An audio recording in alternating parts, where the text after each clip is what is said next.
ربي هناك امرأة سرقتني ጌታዬ ሆይ እዚያ ማዶ ልቤን የሰረቀችው ልጅ አለች فلا تجعلها نصيب غيري وعيني ينظر إليها ጌታዬ ሆይ አደራህን እንደው አይኔ እያየ ሰው እንዳታደርግብኝ ብሎ ይለምናል አላህን። አንዳንድ ጊዜ ለነሆኑ ሰዎች ቀልባችንን እንሰጣቸዋለን እናምናቸዋለን ከዚያ አንኩትኩተውት ሰባብረውት ይሄዳሉና ሐቂቃ የሰጠናቸው ፍቅር መጀመሪያ ግን ሐላል ስላልነበረ ነው።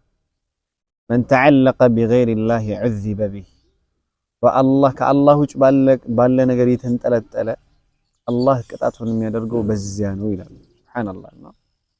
አላህ አንዳንድ ጊዜ ከልክ በላይ ፍቅር ስንሰጥ ለሰው ያ የምንሰጠው አካል ስለማይገባው አላህ በዚያ ቀልብ ይቀናል።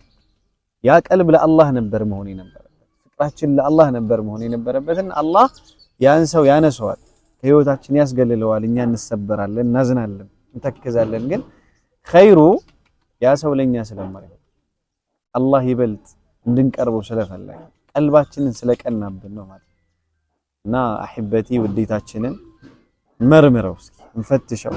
ለአላህ ከሆነ ኦኬ። ሰላም አለይኩም ወራህመቱላሂ ወበረካቱ። يا أيها الذين آمنوا توبوا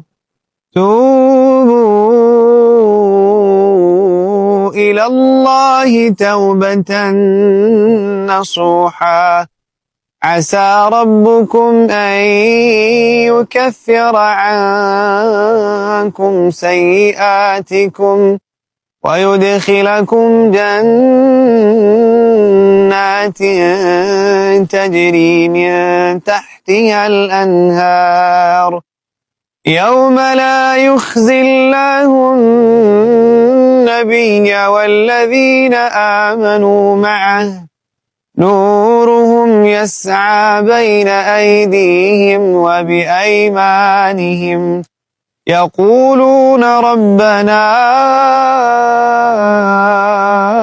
أتمم لنا نورنا واغفر لنا إنك على كل شيء قدير.